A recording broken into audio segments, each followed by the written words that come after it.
Okay, so time for a mini update. It's been a few days since the last video I put up, and I haven't done anything since. So here we are today.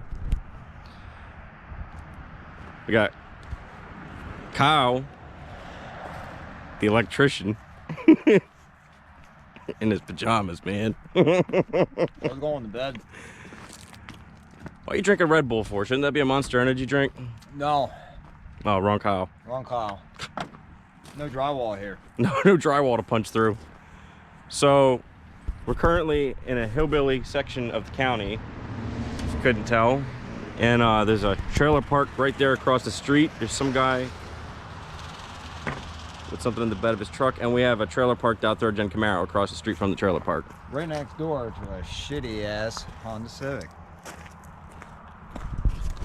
So anyway, this is what we're doing today. I bought the car, and I was under the impression by looking at the lack of wiring I could see under the hood that the thing wasn't as jim-bobbed together with wiring. And as you can see, Kyle's been sifting through it, and this is what we've dug out already.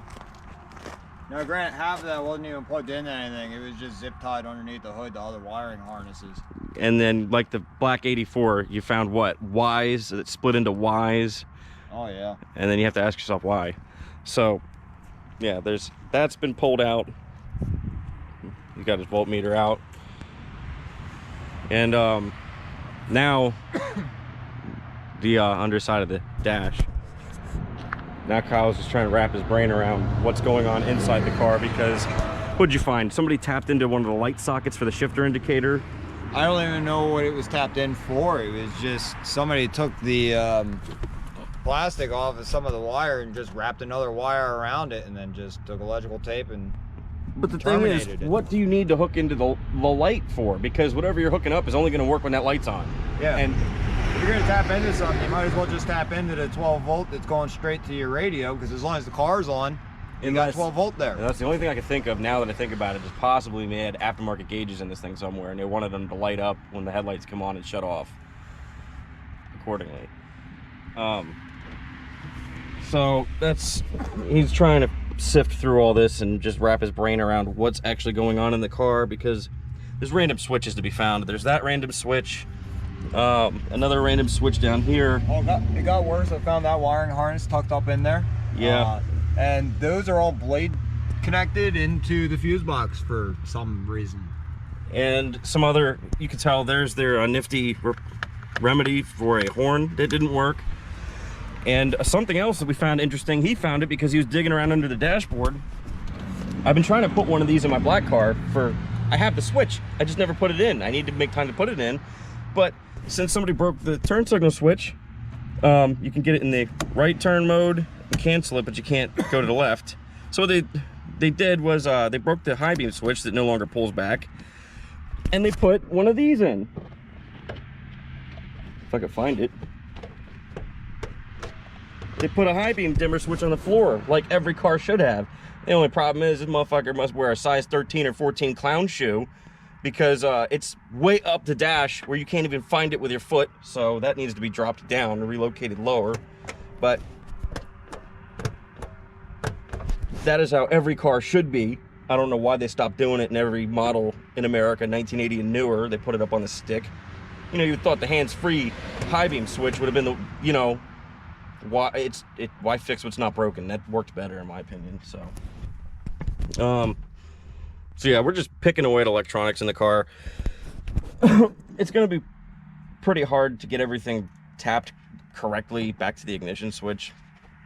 So at this point, it might just become an airplane and have a board of switches across the dash for starter, ignition, blower motor on and off, because I mean, you got your climate control here.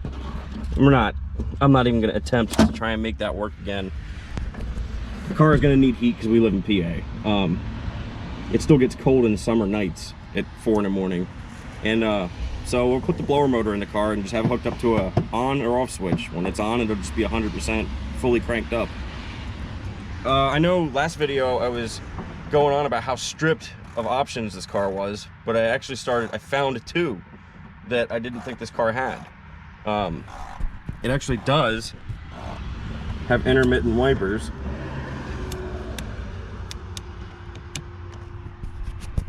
Who would have thought? And you go to the back of the car, which, oh, look at that. The hatch actually supports itself. You know, everybody always just like never replaces these when they go bad, because why would you do that? But evidently this one's fine. It works. The other option that I found on the car is that thingy right there. This thing's got a power hatch in it. I mean, who knows where it is with that botched wiring. The switch isn't there anymore, and who knows what wires went to the switch. But yeah, intermittent wipers, power hatch release, 8-cylinder rally pack, gauge cluster, and T-tops. And it does have air conditioning. I lied.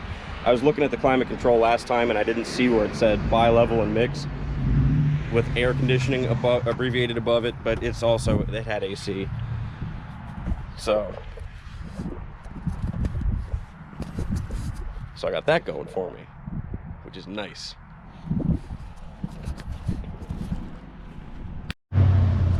Right now, I don't think we need a vacuum holding tank for anything, and that's what this is. So I guess Kyle's pulling the vacuum holding tank off. We already pulled out the map sensor that was right here. That's on the ground over here. What are you gonna need a map sensor for? The car's got no computer anymore. Charcoal canister, eliminated.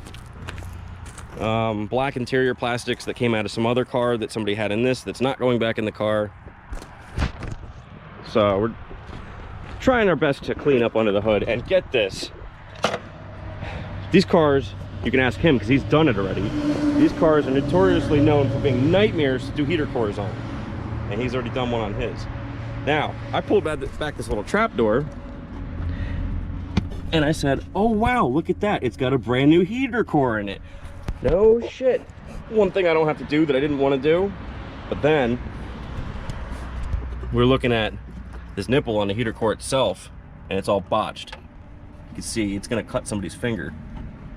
So I got to looking at it and I'm like, watch, somebody pulled their motor and tranny out of this car the easiest way possible because they were going to toss the car. I bet you some monkey was pulling on that heater core, pulling the radiator hose off, and probably snapped the solder joint where it goes from that nipple over to the heater core itself.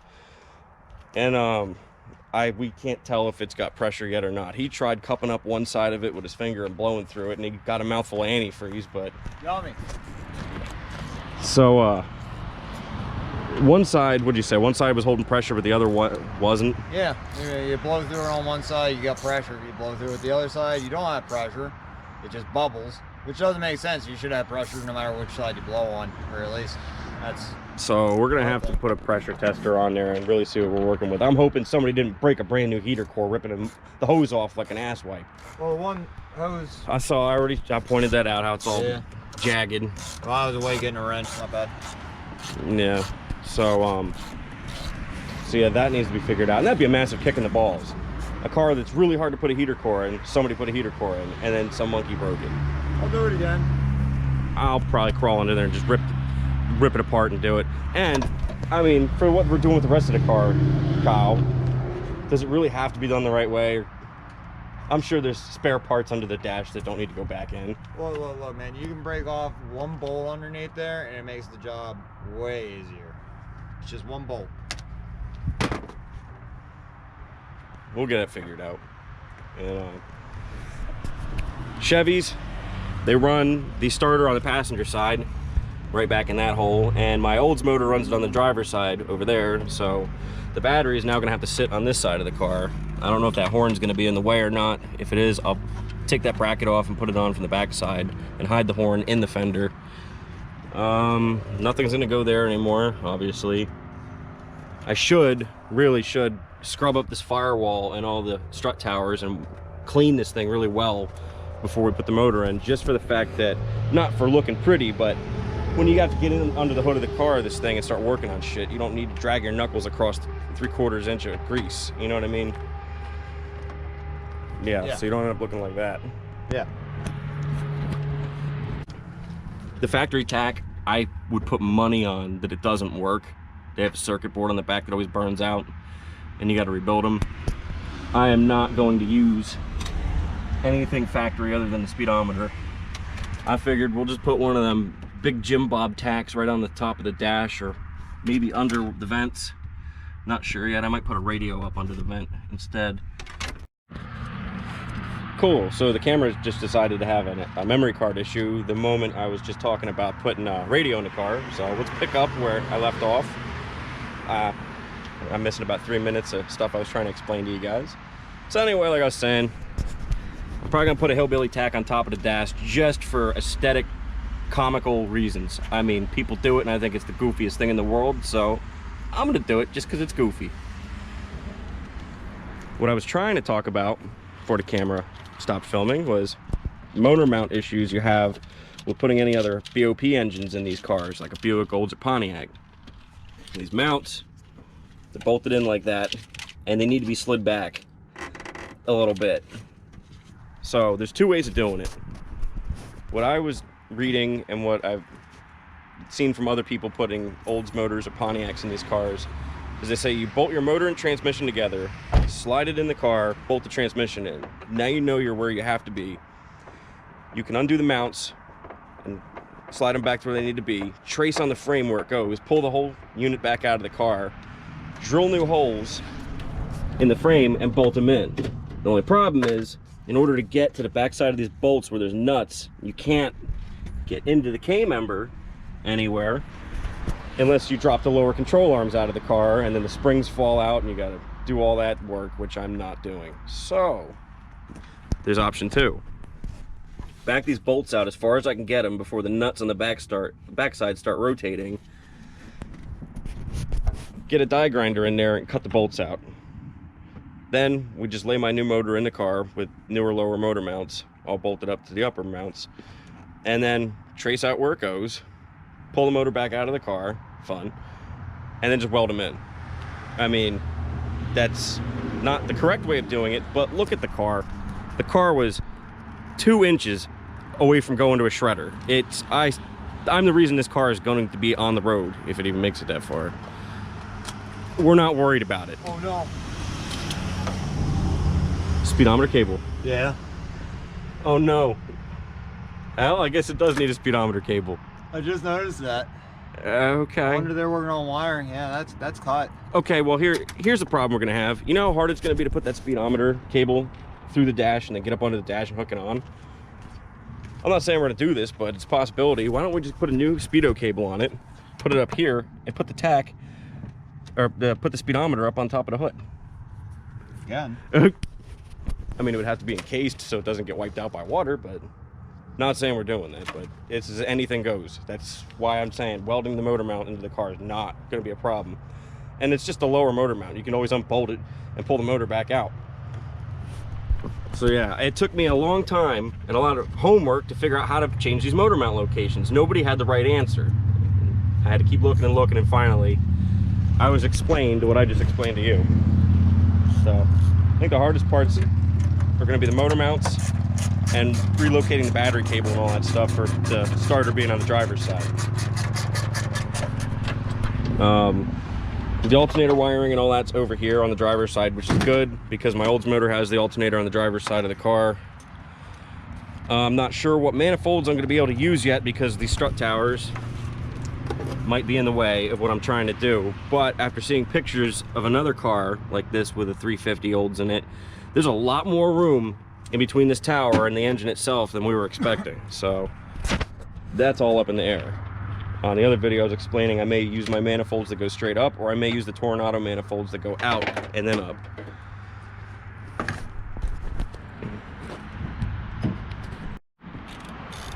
All right, so Kyle had something he wanted to share with you.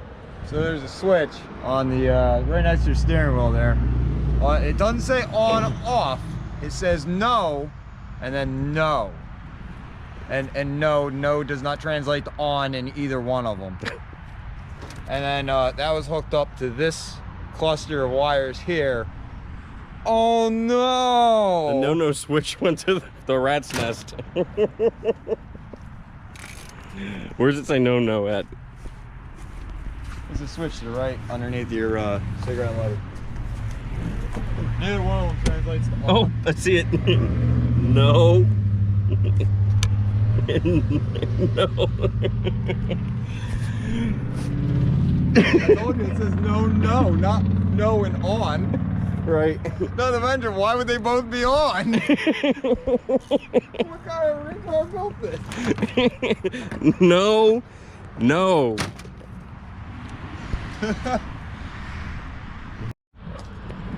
Alright, so it looks like he's pretty much sifted through most of the stuff we can do right now without having an engine here and figuring out how the alternator is going to sit and all that stuff. So that was just, let's see what we're working with here and eliminate as much as possible that could potentially be a problem before we go any further. You said about making it into an airplane. Now that I know that them lines feed into the fuse box, we shouldn't have to make it an airplane. Okay. We'll still make some airplane-y stuff, but... I mean, we can if you want. But now what I'm looking at is, Kyle, work that steering wheel again. I'm looking at front suspension. There's a lot of play in this thing. All right, pull it.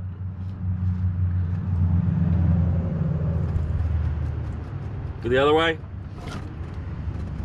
That socket right there, where the pitman arm goes to the center link, the pitman arm's moving a lot sooner than it's pulling the center link with it. So I don't know if the pitman arm's got a bad socket or if the center link's probably junk. I'm just anticipating right now it's going to need a center link. Who knows what shape the steering box is in. I haven't fixed anything else or diagnosed anything else. Idler arm, I don't know what shape it's in. Who knows about tie rods. And I just slid this cup back earlier and I put it back in place. But we were looking at the rag joint. The rag joint's got a decent amount of flex to it, which I know they're gonna flex. I'm not sure how much they're supposed to flex, but I don't think rag joints are expensive and they're not hard to replace. So I'll definitely throw a joint at it, and I got to get this thing up off the ground, and then I can really check what kind of play I have with ball joints and tie rods and stuff like that. But as of right now, this is the play that I have. Yeah, I'm not sure. Sorry. There. That's the amount of play we have before I'm getting any resistance, and that's not good. So I'm just hoping it doesn't need a steering box, because the black car needs a steering box, and I don't want to do the job. I have a steering box on another car. I still have that charcoal Camaro at my buddy's house. I can swap the steering boxes, take that one out, put it in the black car, put the black box in the charcoal car. I just don't feel like doing it. So we might have to on this one. You have anything to add to this? I hate doing wiring. Yeah. Anything else? I'm also having fun, but I hate doing wiring. It is a lot of... It pans out even. But there's no denying that this is some awesome custom body work they got going on right here. I have no idea what I'm going to do about that. I'm probably just going to leave it. So anyway, there's your update. Today's really the official first day of doing anything to the car, because last time you saw it, all I did was introduce it, and now I'm discovering more and more of what I have to work with. And No.